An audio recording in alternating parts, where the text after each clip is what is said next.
आपका फिजिक्स का जो लास्ट टॉपिक है वो है सिंपल पेंडुलम। सिंपल पेंडुलम में एक चीज जो आपको बहुत इंपॉर्टेंट समझनी है, इसे कहते हैं लेंथ। ठीक है, length of a simple pendulum. Actual में वो सिर्फ आपको बुक्स में और बाकी सब जगह पे क्या दिखाया जाता है, length, length of a string.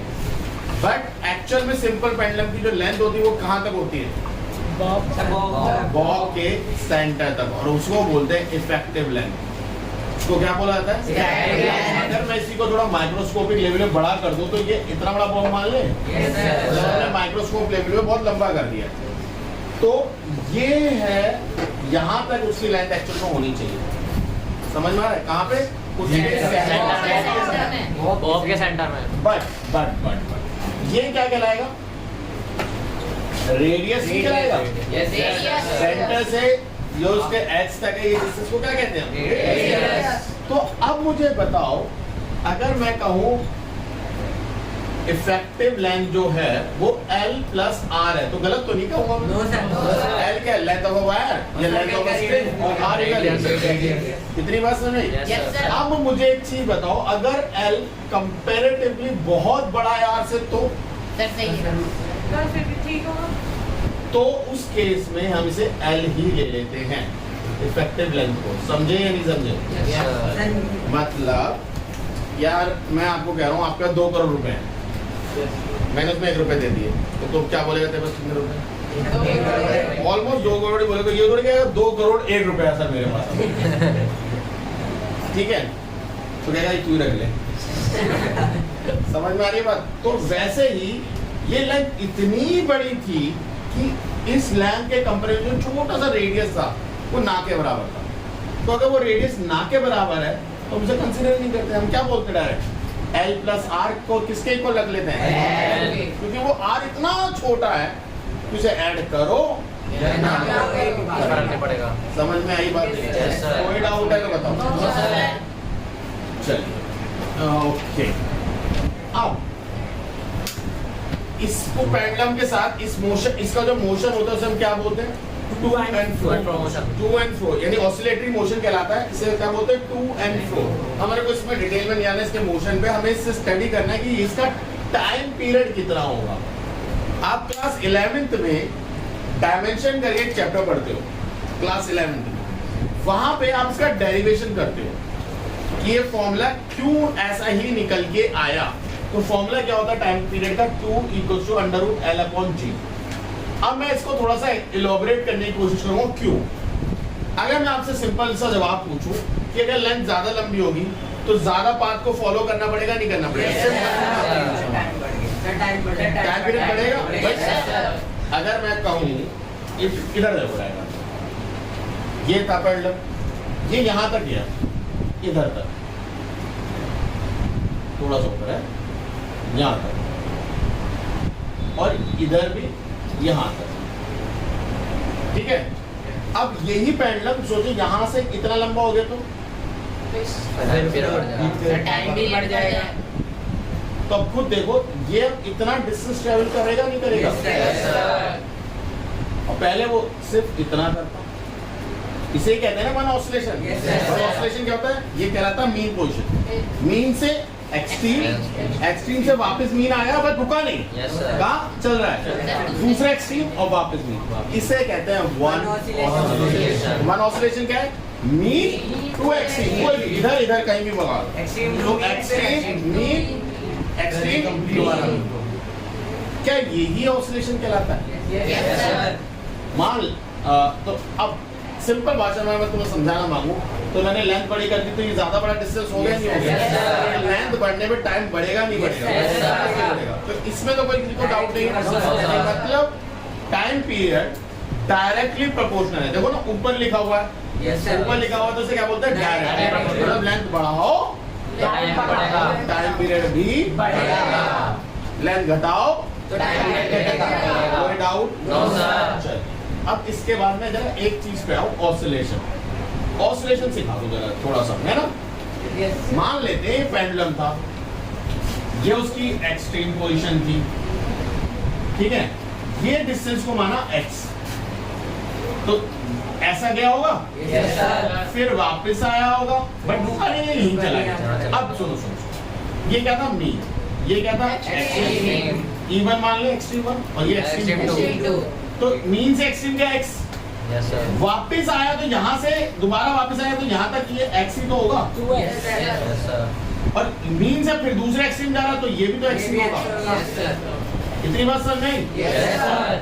हमने ऑसिलेशन बोला यहाँ से फिर से वापस, यही तो बोला यस सर, भैया। आपको क्या बोला गया था, आपको ऑसिलेशन क्या बोला गया था, मीन से एक्सट्रीम, यस सर, एक्सट्रीम से मीन रुक जाए नहीं सर, तो चलता है, दूसरा स्टैंड था, एक्सट्रीम तक गया, फिर गया, फिर वापस नहीं गया, फिर रुक नहीं रहा है, वो रुका नहीं है, बट हमारा ऑसिलेशन कंप्लीट। अब क्यों से हमारा ऑसिलेशन कंप्लीट बोलते हैं, वो रीजन समझो। जब इसने शुरुआत करी होगी तो इसने शुरुआत कहाँ करी, इधर मुंह कर, मैं यहाँ सेंटर पे, मैं कहीं भी जा सकता हूँ, लेफ्ट भी राइट भी। Yes, sir. मान लो मैं लेफ्ट गया, जैसे आपका पेंडुलम गया, Yes. तो ये मेरी पोजीशन थी, Yes, sir. मैं सही है। अब मुझे वापस आना है, तो मैं इधर मुड़, मैं वापस आ गया, बट क्या मैं अपनी ओरिजिनल पोजीशन पे आया? No, sir. पोजीशन तो है, बट मेरा फेस क्या है, अलग है। इधर देखो, मेरा फेस उल्टा है, मेरा फेस पहले स्टार्टिंग कहाँ थी, लेफ्ट की तरफ, बट अब मेरा फेस किधर है, Right. तो मैं दोबारा गया, Yes, sir. फिर मुड़ा, और अब मैं जब वापस आया तो मैं वही पोजीशन पे आया जहां से मैंने स्टार्ट करा था, और जिस तरफ फेस रख के मैंने स्टार्ट करा था मैं उसी फेस पे हूं। इसलिए इसे वन ऑसिलेशन कहते हैं। कोई तुमसे पूछ सकता है मीन पे जाके दोबारा मीन पे आ गया, क्यों नहीं बोल रहे तुम इसे वन ऑसिलेशन? क्योंकि मीन पे जहां वो चलना चालू करा था उसने उस डायरेक्शन में करा था, और जब अब वापस आया तो उसकी डायरेक्शन क्या है, उधर, तो उसे वापस भी तो आना होगा मेरे भाई। यस सर, समझ में आ रही है बात ये? Yes, sir. तो उसकी पोजीशनिंग को भी आपको देखना ही होगा। Okay. कोई डाउट है तो बताओ। No, sir. तो x plus x plus x plus x total distance कितना हो गया? 4x. 4x। अब इस चीज को याद रखना, किसी ने बोला कि सर मैंने डायरेक्ट यहाँ पे उठा लिया, ठीक है, ये मेन पोजीशन है, ये दूसरा एक्सट्रीम पोजीशन है, मैंने पहले ही एक्सट्रीम पे उठा रखा है, छोड़ा एक्सट्रीम पे उठा के छोड़ दिया, तो यहाँ से यहाँ तक गया कितना डिस्टेंस, यहाँ से यहाँ तक गया, फिर वापस आया, फिर गया, अब यहाँ से पलटेगा ना, Yes, मतलब सोचो मैं सेंटर में नहीं खड़ा था, मैं कोने में खड़ा था, x Yes, sir. फिर से x एक्सट्रीम पे आ गया, पहले मीन पे था, एक्सट्रीम पे, अब मैं मुड़ा, क्योंकि मुझे वापस आना है, Yes. फिर x और फिर से, और यहाँ से वो आगे नहीं जा सकता, तो उसे घूमना पड़ेगा, अब वो ऑसिलेशन कंप्लीट हो। यस सर, अब कितना डिस्टेंस चला, 4x. पहले कितना चला, पहले भी 4x, पहले हमने कहाँ से स्टार्ट करा था ऑसिलेशन, Mean से. तो मेन पोजीशन से एक्सट्रीम पे जाए, किसी भी आइदर एक्सट्रीम, फिर से मीन, फिर दूसरे extreme and then back to mean, मतलब To and mean fro to motion. One extreme, extreme To back to mean, mean to another extreme and back to mean, Back to mean. This is called one oscillation. ठीक है, इसका मतलब क्या है, एक extreme से कहाँ जा रहा है, और एक्सट्रीम से फिर क्या आ रहा है, इसको भी वन ऑसिलेशन ही कहते हैं, यस सर, ये भी वन ऑसिलेशन ही कहलाता है। समझ में आई बात नहीं? Yes, one sir. ऑसिलेशन, ये भी वन ऑसिलेशन, और ये किसके प्रोपोर्शनल है, लेंथ Length के। के। अब आओ ग्रेविटी वाले कॉन्सेप्ट, ये थोड़ा सा मुश्किल पड़ेगा तुम लोगों के लिए, क्योंकि अब तुमने ट्रिग्नोमेट्री नहीं पढ़ी। यहाँ पे जब ये आएगा तो ये कुछ एंगल बनाएगा नहीं बनाएगा, Yes, sir. थोड़ा सा उठा तो कुछ एंगल बनेगा। यस सर, इसका वेट यहाँ पे है, क्या है, वेट। अब वेट, अगर मैं इस लाइन को थोड़ा सा आगे की तरफ, mg इज अ वेट, ये क्या है, Weight. अब वेट एक एंगल में पड़ रहा है तो उसके हमेशा दो कंपोनेंट बनते हैं, कभी भी कोई भी force, weight is a force, weight को क्या बोलते हैं, डेफिनेशन क्या है, force towards the centre of the earth, ठीक है, तो वेट इज अ फोर्स, और ये क्या है, एंगल पे, तो जब भी कोई फोर्स एक एंगल पे होगा तो उसके दो कंपोनेंट होंगे, इसको बोलेंगे mg cos थीटा, अभी तुम्हें थोड़ा समझ में नहीं आएगा, बट इसको बोलते हैं mg sin थीटा, जो एंगल के साथ हो उसे cos थीटा बोलोगे, जो एंगल के अपोजिट डायरेक्शन में तो sin थीटा, इतना तो समझ में आया, Yes, sir. ये दोनों 90 डिग्री होते हैं। अब sin थीटा, ये तो डिपेंड करता है आपने कितना उठाया, ये मास का भी चेंज हो सकता है, No, sir. तो No, sir. बचा किस पे, The gravity. मतलब इसको वापस लाने का काम कौन करता है? M G sine theta. उसमें एम जी साइन थीटा में एम क्या मास जो चेंज नहीं हो सकता, एंगल आप पे डिपेंड करा आपने कितना ऊपर ले गए, तो ऑटोमेटिकली सिर्फ कौन सा कंपोनेंट बन गया? ग्रेविटी। तो ग्रेविटी एक ऐसा कंपोनेंट है जो कि रिस्पॉन्सिबल होता है इसको वापस लाने का। अब ये जितना जल्दी वापस आएगा उतना कम टाइम लगेगा, नहीं लगेगा? Yes, sir. जितना ग्रेविटी जितना तेज एक्ट करेगी, जितना फास्ट एक्ट करेगी, वो उतना जल्दी वापस आएगा। तो यानी ग्रेविटी बढ़ रहा है तो टाइम पीरियड घट रहा है, बढ़ रहा है। तो इसको बोलते हैं इनवर्सली, इसलिए वो क्या है? नीचे। तो वो इसलिए वो नीचे। समझ में आया? ये फॉर्मूला समझ में आया? Yes, sir. इसमें ये ऊपर क्यों है, ये नीचे क्यों है? इसको बोलते हैं टाइम पीरियड। और ये टाइम पीरियड किसका है? One oscillation. किसका है?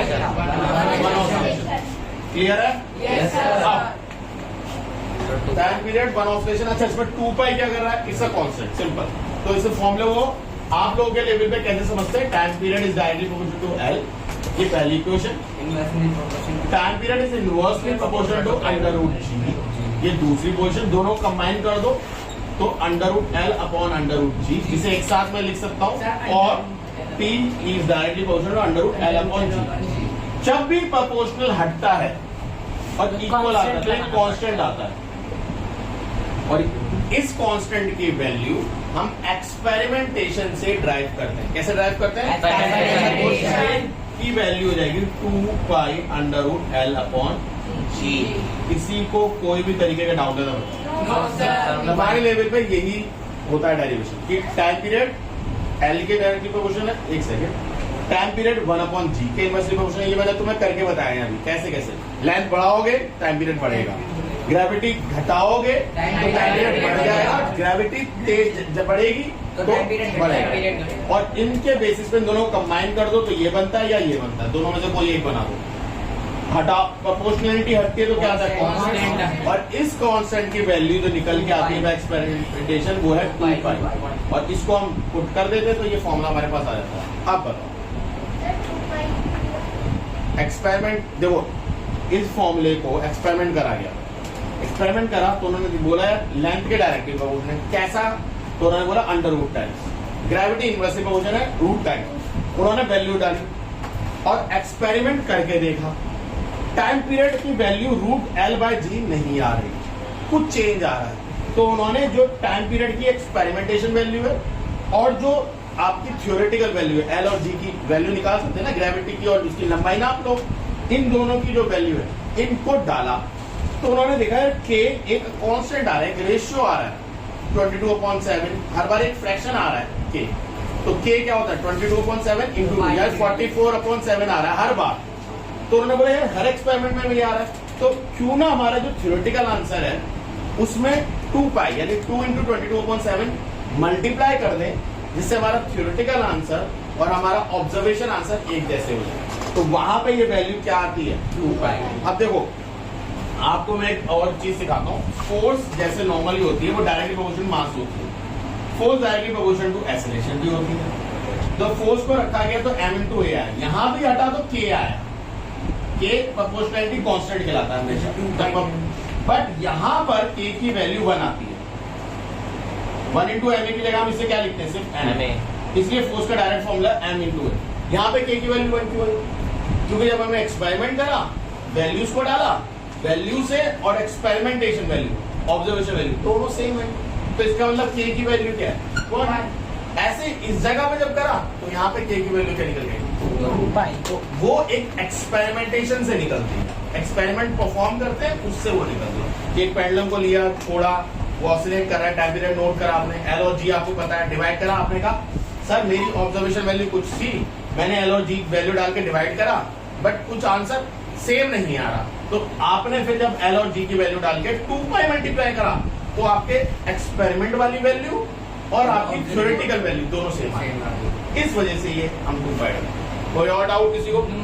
सर रूट में ये लिखा है लेंथ ऑफ ग्रेविटी। अच्छा, ये देखो मैंने वही चीज बताई। आप ये भी हम लोग एक्सपेरिमेंट से ही पता करते हैं कि भाई जैसे हमने अभी एक चीज पता करी कि लेंथ बढ़ाओगे तो टाइम पीरियड बढ़ेगा, बट किस प्रोपोर्शनलिटी से? डायरेक्ट डायरेक्ट तो है बट कितना? सिंगल पावर मतलब लेंथ बढ़ाओ टाइम पीरियड बढ़ रहा है, या लेंथ बढ़ाओ तो टाइम पीरियड गुना बढ़ रहा है, या लेंथ बढ़ाओ तो टाइम पीरियड तिगुना बढ़ रहा है। सिंगल पावर नहीं, √2 टाइम्स, रूट टाइम्स है ना, रूट टाइम्स है। मतलब लेंथ बढ़ाओगे स्क्वायर पावर, तब वो पावर कम होती चली जाएगी। तो अभी आप उसकी वैल्यूज को बोल नहीं सकते कितना। ये चीज क्लास 11th में आप लोग डायमेंशन चैप्टर में पढ़ोगे कि जब आप लेंथ को बढ़ाते हो तो टाइम पीरियड किस हिसाब से बढ़ेगा, ये आप लोग क्लास 11th में सीखोगे डायमेंशन में। अभी फिलहाल के लिए √2 टाइम्स ही है, डायरेक्टली प्रोपोर्शनल है। देखो अब तुम्हारे मन में आ रहा होगा सर ये भी तो हो सकता था, सर ये भी तो हो सकता था, सर ये भी तो हो सकता था, ये सारे डायरेक्टली प्रोपोर्शनल है। बट √2 क्यों लिया, रूट क्यों लिया आपने? अभी मैंने आपको क्या बताया, अभी ये चीज एक्सपेरिमेंटेशन से ही आती है। तो अभी फिलहाल के लिए इतना समझो, जब आप लोग क्लास 11th में आओगे डायमेंशन हम चैप्टर पढ़ेंगे तब आपको खुद पता चल जाएगा क्यों। ठीक है, एक अभी मेरे पास टाइम मिला तो मैं आपको सिखा भी दूंगा, ऐसा कोई बड़ी चीज नहीं है। अभी फिलहाल के लिए आप याद रखो डायरेक्टली प्रोपोर्शनल कैसा है, √2 टाइम्स। ठीक है, ओके। तो टाइम पीरियड का फॉर्मूला समझ में आया? टाइम पीरियड होता है कि नंबर ऑफ ऑसिलेशन में कितना टाइम उसे लगा। 1 सेकंड ना 1 सेकंड में नहीं, कितना टाइम लगा, तो हमें तो सेकंड खुद निकालना है। फ्रीक्वेंसी क्या होता है? 1 सेकंड में कितना आप ध्यान से सुनो। मान लो 1 वेव थी, हम 1 ऑसिलेशन की बात कर रहे हैं। 1 oscillation equal to t second लगे। कितने सेकंड लगे? 3 सेकंड। और हम डेफिनेशन क्या बोलते हैं फ्रीक्वेंसी की? Number of oscillation in 1 second. क्या बोलते हैं? अब इमेजिन करो अगर मैं सिचुएशन को क्रॉस मल्टीप्लाई कर दूं, टी उठाऊं यहाँ पे रख दूं, यहाँ 1 सेकंड, तो ये 1/t ऑसिलेशन नहीं हो जाएगा? बताओ, क्रॉस मल्टीप्लाई करा, ये क्या था? ऑसिलेशन।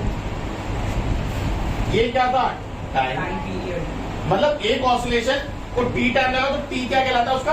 Time period. क्या कहलाता है उसका? Time period. अब उन्होंने क्या बोला कि टाइम पीरियड 1 सेकंड कर दो। 1 सेकंड कैसे कर दो? कितने वाली कर दो? टी से डिवाइड कर दो सारी क्वेश्चन को, तो टी से जैसे डिवाइड करोगे टी अपॉन टी 1 हो जाएगा। 1 को तो टी से डिवाइड करना पड़ेगा।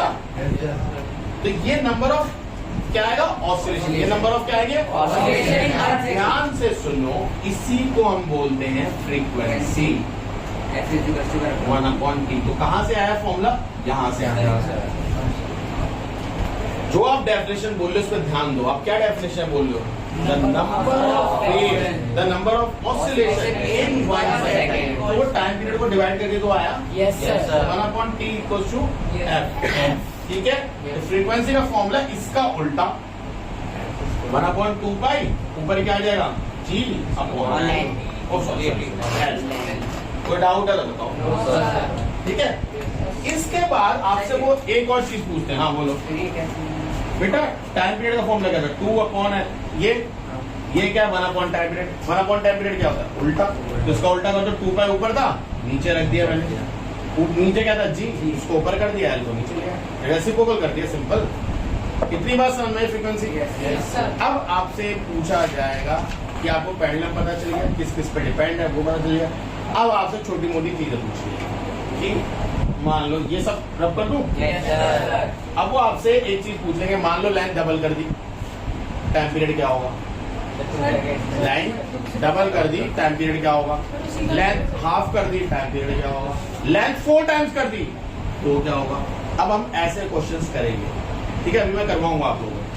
इससे पहले आप एक पेंडुलम के बारे में पढ़ लो। एक पेंडुलम होता है जिसे हम कहते हैं सेकंड पेंडुलम। कौन सा pendulum? Second pendulum. SECOND, second. जो सेकंड यूज करेंगे सेकंड पेंडुलम।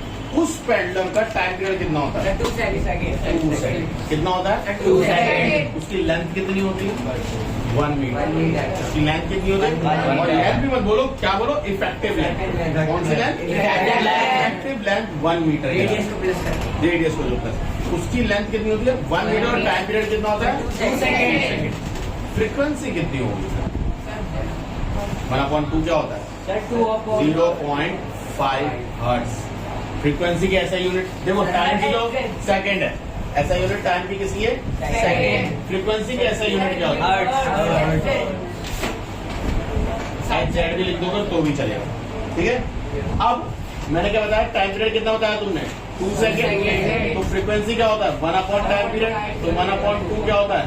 0.5 तो सेकंड पेंडुलम की टाइम पीरियड पूछा जाता है आपसे, उसकी लेंथ पूछी जा सकती है आपसे, और उसकी फ्रीक्वेंसी पूछी जा सकती है आपसे। वो ये क्लियर है? कोई डाउट है तो बताओ। सर सेकंड पेंडुलम की लेंथ फिक्स रहती है एग्जैक्टली 1 मीटर। 1 मीटर से अगर ऊपर नीचे कर देंगे तो टाइम पीरियड 2 सेकंड आएगा, वो भी तो चेंज हो जाएगा। सेकंड पेंडुलम बोलते हैं इसलिए क्योंकि उसका टाइम पीरियड कितना होता है? 2 सेकंड। ठीक है? और किसी को कोई डाउट है? देखो, if time period of simple pendulum is 4 seconds, if time period of simple pendulum is 4 seconds, question लिखो, if क्वेश्चन मार्क तो क्वेश्चन लगा लो, फर्स्ट क्वेश्चन है ये। If time period of simple pendulum is 4 seconds, find its frequency. Find its frequency. बताओ time period कितना है? Sir 4 second. Sir 1/4 frequency 1/, time period 0.15 0.25 hertz. सही sir मैंने सही बोला। क्लियर है? फटाफट कॉपी करो। कर लिया। डन? सेकंड क्वेश्चन लिखिए। If a time period of simple pendulum, if a time period of simple pendulum, if a time period of simple pendulum is 0.01 second, 0.01 second, find its frequency. Find its frequency. Time period है 0.01 second. Time period कितना है? 0.01 second. तो frequency का formula क्या था? Point आओगे तो ऊपर क्या आ जाएगा? 100 ऑसिलेशन या 100 हर्ट्ज बस, ये उसकी फ्रीक्वेंसी। क्लियर है? ये नहीं तो अगर मैं आपसे पूछूं how many oscillation can be done in 1 second, तो यही है। तो इसके आंसर के नीचे लिख लो 100 ऑसिलेशन इन 1 सेकेंड। चलो नेक्स्ट क्वेश्चन लिखो। इतना हो गया सबका solution? Yes sir. Next question लिखिए। What do you mean bye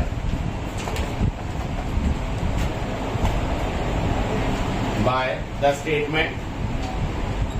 What do you mean by the statement? First statement लिखो, इसके सब पार्ट लिखो फर्स्ट।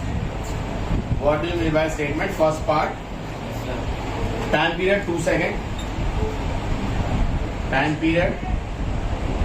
period 2 seconds, second, इसका सेकेंड पार्ट लिखो, फ्रीक्वेंसी 20 हर्ट्ज, फ्रीक्वेंसी 20 हर्ट्ज। ठीक है? इसके आगे और भी लिखा जाता है जैसे time period 2 second of an oscillation of simple pendulum और frequency 20 hertz of simple pendulum, जो भी है सब लिखा है। तो पहला स्टेटमेंट क्या बता रहा है? इसका मतलब है, लिखो आंसर लिखो इसमें, इसका आंसर लिखिए। फर्स्ट स्टेटमेंट का आंसर लिखिए। It means one oscillation takes 2 seconds. It means one oscillation takes 2 seconds to complete.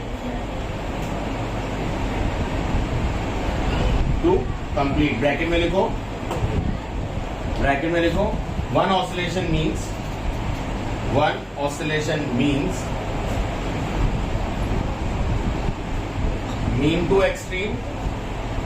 mean to extreme, comma, extreme to another extreme, comma, extreme to another extreme, mean to extreme, comma, extreme to another extreme, and back to mean. To mean bracket पर, इसको कहते हैं one oscillation. Mean to extreme, extreme to another extreme, back to mean, extreme to mean या back to mean. To and fro motion लिख सकते हैं, to and fro motion भी लिख सकते हैं। टू एंड फ्रो मोशन तो ऑसिलेशन का होता है, वो वाइब्रेशन का भी होता है। ठीक है, ओके। सेकेंड वाले स्टेटमेंट का लिखो। It means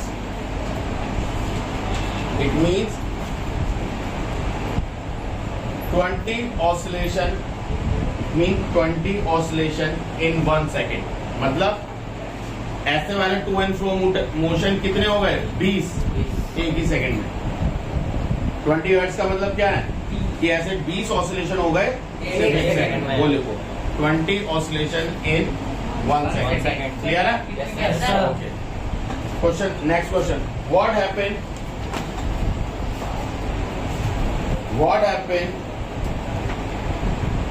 to the time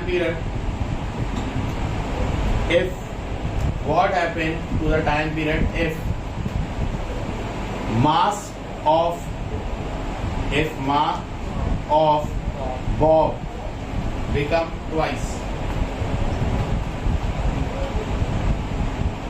answer क्या होगा? No. What? No. लिखो answer. It does not affect a time period. Time period के फॉर्मूले में कहाँ है मास? कहाँ से बढ़ेगा फिर? तो लिखोगे it does not affect the time period of simple pendulum. मतलब उसके मास को 10 गुना कर दो, 20 गुना कर दो, एक हाथी भी टांग के लटका दो, जो लेंथ अगर वो है वो टाइम पीरियड होगा। मतलब एक पेंडुलम है जिसमें आपने स्टोन डाला है, उतना ही लंबा पेंडुलम है जिसमें आप मान लो ये स्टोन है, ये गोल्ड है, यहाँ पे आपने सिल्वर टांगा है और यहाँ पे आपने मान लो डायमंड काट। तो क्या चोरी करूंगा मैं यहाँ पे? तो हाँ, एक में हमने हर्ष को टांगा है। ठीक है, इन सब का ऑसिलेशन सेम ही निकलेगा। इन सब का ऑसिलेशन क्या होगा? Same। क्यों? क्योंकि एक ही जगह करने तो ग्रेविटी सबके लिए सेम है। Yes, sir. और दूसरा Length. सबकी सेम। Yes, sir. यही दो चीजों पे वो इफेक्ट होता था, ये दोनों आपने क्या कर दिया, दोनों भी same. Next question. What happened to the time period of simple pendulum? What happened to its time period of simple pendulum? What happened to the time period of simple pendulum if length become double? Length become double। Okay, ध्यान से देखो सारे। Time period का formula क्या था?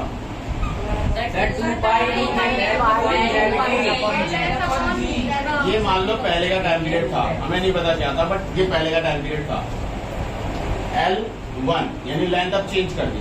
क्या वो पुरानी वाली लेंथ की क्या है? पुरानी वाली लेंथ की क्या है? Twice। तो नई लेंथ ये Yes, तो sir. नई लेंथ तो फॉर्मूले में आपके पास नई लेंथ डालेंगे। ग्रेविटी तो सेम ही, वो तो नहीं होती।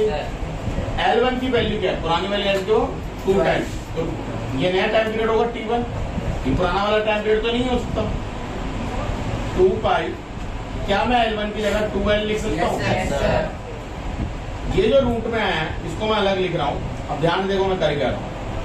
ये L और ये G, क्या मैं √2 अलग से ऐसे लिख सकता हूँ मल्टीप्लाई में? Yes, sir. Yes, sir sir. Root आपने अभी इरेशनल नंबर में पढ़ा, √2 को L से मल्टीप्लाई कर दो 2√L हो जाएगा। Yes, sir. वही बात पड़ जाएगी जो पहले थी। Yes, sir. तो ये क्या है? फॉर्मूला किसका? ये पुराना पहले वाले तो पहल T1 equals to T into √2 हो गया, नहीं हो गया? यस सर यानी जो भी पुराना टाइम पीरियड था, नया वाला टाइम पीरियड पुराने वाले टाइम के √2 टाइम्स है। √2 टाइम्स, √2 टाइम्स हो जाएगा। समझ में आया? लिख, ये सोल्यूशन कॉपी करो। टाइम पीरियड अब चेंज हो गया ना बेटा। दूसरा वाला आएगा। भैया लेंथ दुगनी नहीं बोली मैंने क्वेश्चन में। क्वेश्चन में क्या बोला लेंथ ट्वाइस बोली है, ट्वाइस को कैसे रिप्रेजेंट करते हैं मैथ्स में? अच्छा सच्ची, तो वही है सर। तो उस अब नई लेंथ है तो नए टाइम पीरियड के फॉर्मूले में L1 ही तो लिखोगे। L1 की वैल्यू क्या है? पुराने वाले टाइम पीरियड की क्या है? दुगनी लेंथ, दुगनी तो 12 डाल दिया। अब इस 12 को अलग लिख सकते हो √2, ये रूट में ही है ना सारा 12, Yes, sir. तो √L अलग √2 अलग। जब वो पढ़िए irrational number, Yes, sir. Irrational number में अगर 6 लिखा होता है तो √2 √3 लिख के √2 into √3 अलग अलग लिख सकते हैं। Yes, तो ये sir. क्या मैंने फारसी करी है? 2L को 2 को अलग और L को अलग। अब ये पुराना फॉर्मूला बन गया पुराना टाइम पीरियड का, वहां पे T लिख दिया, √2 रह गया। तो आंसर में क्या लिखोगे? इसको कॉपी करने के लास्ट में क्या लिखोगे? The time period also The becomes time period become √2 times of the previous time period. क्या लिखोगे? Time period, new time period is √2 times of the previous time period. ये याद है। What happened to its time? What happened if the length? What happened to its time period if length? What happened to its time period? What happened to its time period if length become 4 times? If length become 4 times. सोचो और करो, अभी करवाया मैं। sir 4 root 4. √4 की कुछ value होती है? That 2 2 √2 होती है √4 की वैल्यू, होगी। सिर्फ 2 होगी। तो पुराना टाइम पीरियड है उसका दुगना हो जाएगा नया टाइम पीरियड। भैया यही होगा ना सर T है 2 पाई √L/G। नई लेंथ पुरानी वाली लेंथ की 4 गुना है। 4 गुना। नया टाइम पीरियड क्या होगा फिर? L1/G। T1 equals to 21 √4L/G। 4 को अलग लिख लो।